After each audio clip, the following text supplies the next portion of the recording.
In this neck, I'd like to chat with you about some concepts regarding CPU and memory utilization by our virtual machines in a vSphere environment. Let's begin.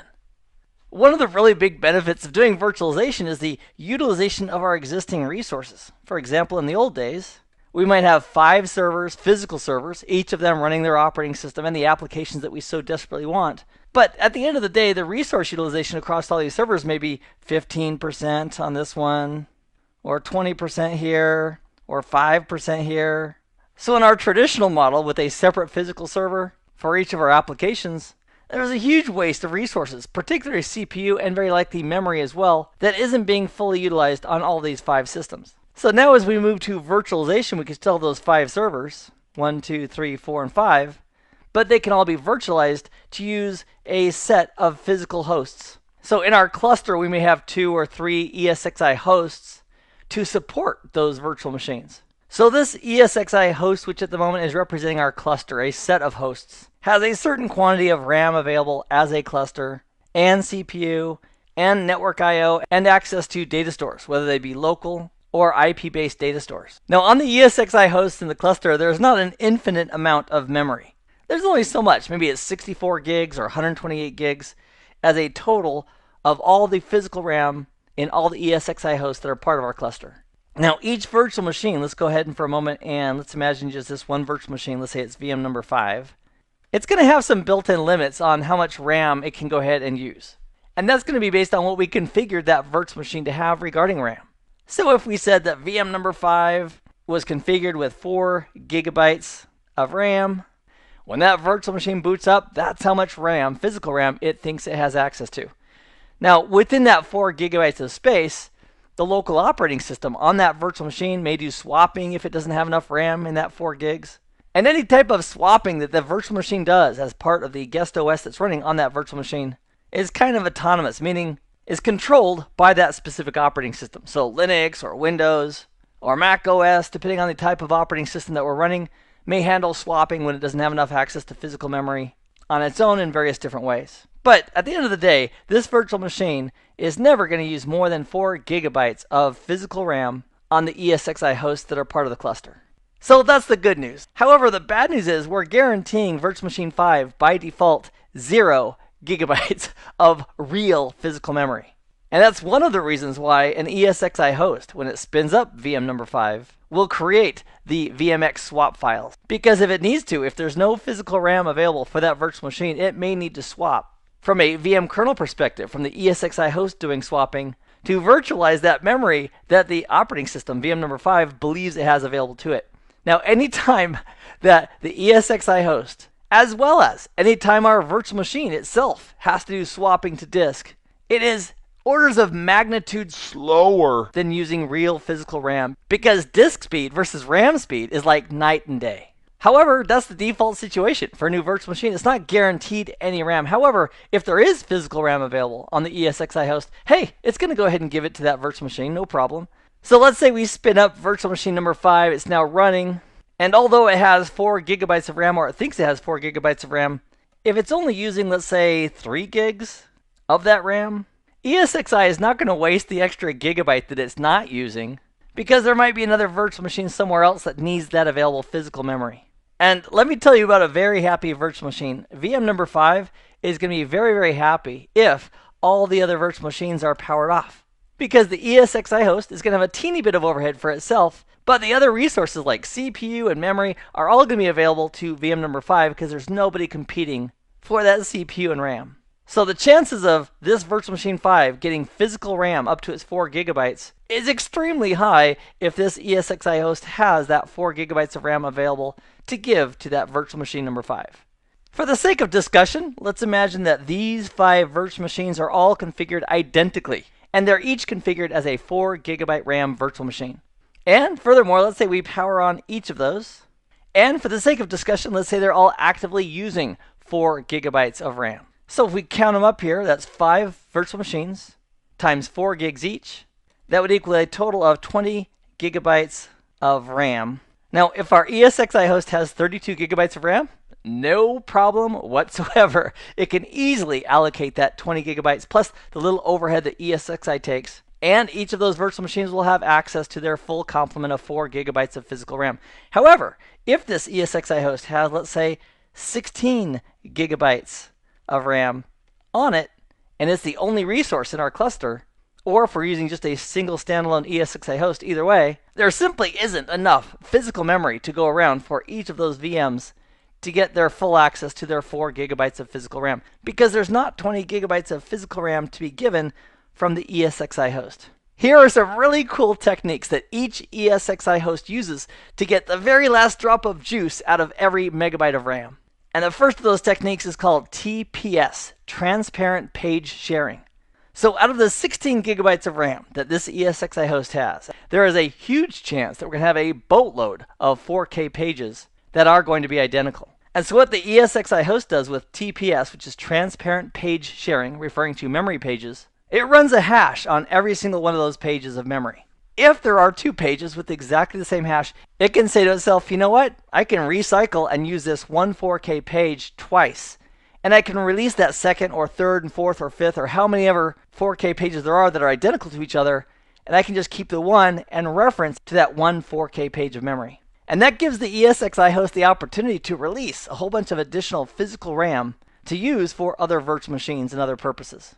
Another cool technique that each ESXi host can use to help leverage the physical amount of memory that it has is called the balloon driver. Now let's take this virtual machine, we'll call it VM number 5. And let's say that's being represented right here. And we're focusing on RAM for a moment, so I'm going to go ahead and take the CPU out of the picture.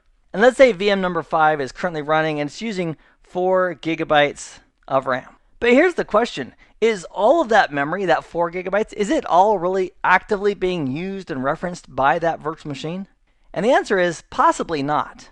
And so if this virtual machine is running VMWARE tools, which by the way is very important. So as part of deploying a virtual machine, we'd want to go ahead and logically mount the CD-ROM that has those VMWARE tools and install the VMWARE tools on that virtual machine. And then of course, once we have a perfect quote-unquote virtual machine, we could create a template from it and simply then create from that template. But the reason I bring up VMWARE tools in combination with the balloon driver is because the balloon driver is incorporated as a component of the VMWARE tools. And here's how it works. The VMWARE tools, which are currently running on VM number 5, it can identify how actively memory is being utilized. And if our ESXi host is running low on physical memory, what it can do is instruct that balloon driver to go ahead and inflate. And when you think of the balloon driver, think of like an application that's running on the VMs. And as the balloon driver inflates, it's basically telling the operating system on the local VM, just like an application would, hey, I need more memory, I need more memory. And the balloon driver may go ahead and take, for example, let's say just 1 gigabyte. Now it won't arbitrarily just take a gigabyte. It'll identify, okay, how much memory here is not really actively being used. And it can go ahead and inflate to that amount. Because unfortunately, if the balloon driver said, hey, give me 3 gigabytes of memory, and the operating system on that guest VM needed 2 or 3 gigabytes to actually function and run the applications, if the balloon driver is taking most of its memory or a lot of it, the local operating system is going to have to do local swapping to disk, and that's going to slow that virtual machine way, way down. But the idea or the goal of that balloon driver is to go ahead and consume memory that isn't actively being used by that virtual machine. And in this example, if the balloon driver takes 1 gigabyte, it can go ahead and hand that back to the ESXi host and say, hey, I got your back. So here you go, Mr. ESXi host. Here's a gigabyte of physical RAM that is no longer needed by this virtual machine. Here you can have it back as a resource to allocate to other virtual machines that may need that physical memory. Another trick the ESXi host can play is called memory compression. So it can analyze memory that's currently in use, and if it calculates that it can get at least a 50% compression of that memory, and there is a hardship for physical memory, meaning it's in short supply, it can also do memory compression. And for individual ESXi hosts, we can go into the details of an ESXi host and say don't do memory compression, but by default, it's a feature that the ESXi host can fall back to in the event of a shortage of physical RAM.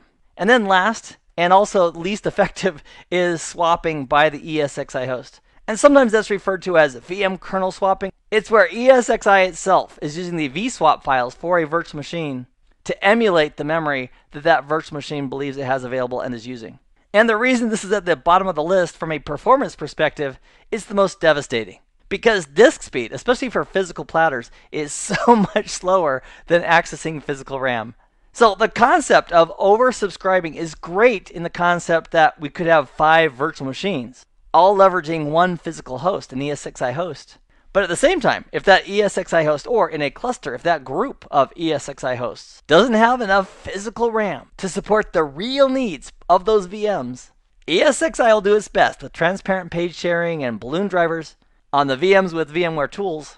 But at the end of the day, if there's not enough physical RAM, there is going to be some performance impact on our virtual machines. So the question might be asked, well, Keith, what can we do? Let's say we have a virtual machine, VM number 5, and we absolutely want to guarantee that virtual machine certain quantities of physical memory. Not virtualized swap stuff, but physical memory for that virtual machine. Can we do that? And the answer is absolutely yes. On a virtual machine by virtual machine basis, and we can also build this into a template. We can go ahead and change the default reservation for memory from 0, which is the current default reservation, and we could change it to, for example, 1 gigabyte. And what that means is, when this virtual machine number 5 is powered on, it's guaranteed to get at least 1 gigabyte of physical RAM on the ESXi host that it's currently running on, because it's been set up in a reservation on that virtual machine regarding the physical RAM. So this item of reservations, it actually means guarantees. And then anything above 1 gigabyte may be physical RAM, or it may be virtualized if the ESXi host doesn't have enough physical RAM to go ahead and hand out.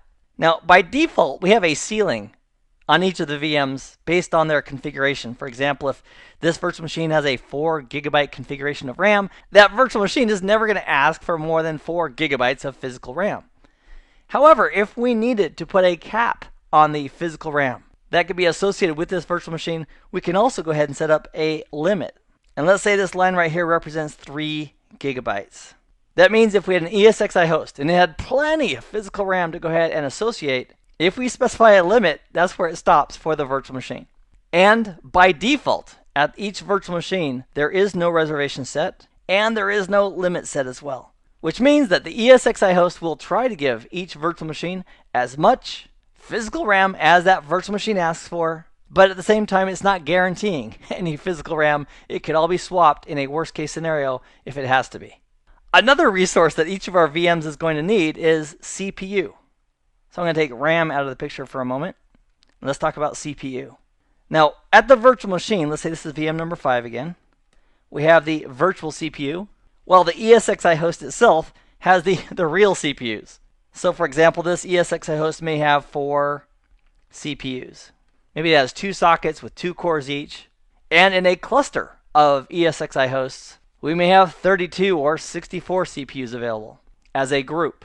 Now, one of the interesting things in VMware and vSphere is that when a virtual machine is actually using the processor on an ESXi host, it's like a little window into the actual processor itself. Which means that if we have 4 CPUs on an ESXi host, for the virtual machine itself, we cannot create a virtual machine with 8 virtual CPUs if the actual host behind the scenes only has 4. The concept is that this virtual machine is literally using that processor for a tiny slice of time. So whatever features and functions that CPU has, if we expose those to the virtual machine, our virtual machine number 5 can go ahead and use the features and the functions and the instruction sets on the CPUs in the ESXi host because they're available as part of the CPU on that ESXi host. So if our virtual machine number 5 has 1 core, 1 virtual CPU, and we have an ESXi host that has 4 CPUs, and all the other virtual machines are currently powered off, they're not using any cycles, this one VM number 5 is a very, very happy camper. It's like going to an amusement park and you have a favorite attraction and nobody's in the park. So there's no waiting, you've got complete access to the ride or attraction that you're interested in, and you can ride that thing as many times as you like, as fast as that ride will go. However, when we start bringing up additional virtual machines, and those virtual machines are looking for slices of CPU so they can run as well, VM number 5 is no longer going to have non-competed access for these CPU resources on the ESXi host.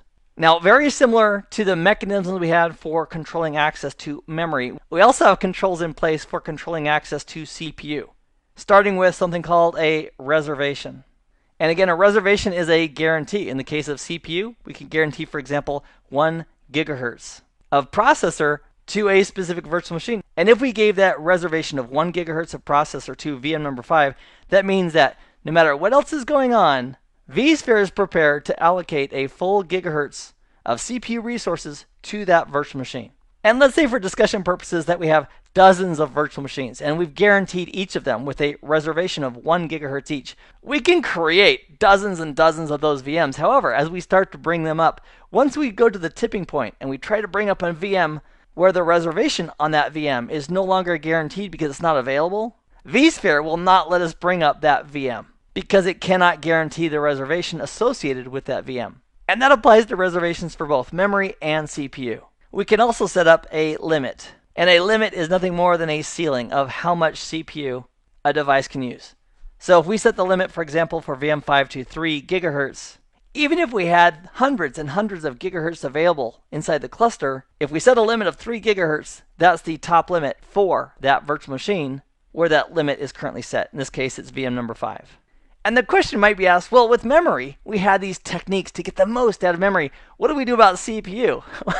Well, because VMs are literally using the CPUs, you can't really emulate CPU. You either have it or you don't. So if you need more CPU, we could bring in additional ESXi hosts as part of the cluster, and that's how you and I could increase our resources available as part of that cluster, is by bringing in additional ESXi hosts, and as they become part of the cluster, DRS could go ahead and move existing virtual machines across those new ESXi hosts. Or you and I could manually migrate VMs from one ESXi host to another. So it becomes a little bit of a balancing act. We want to make sure we take full utilization or most utilization of our systems, but at the same time, we don't want to overcommit to the point where there just isn't enough resources to make all of our VMs happy. In this nugget, you and I have taken a look at a few of the basic concepts regarding CPU and memory controls, including reservations and limits that we can apply in vSphere. I hope this has been informative for you, and I'd like to thank you for viewing.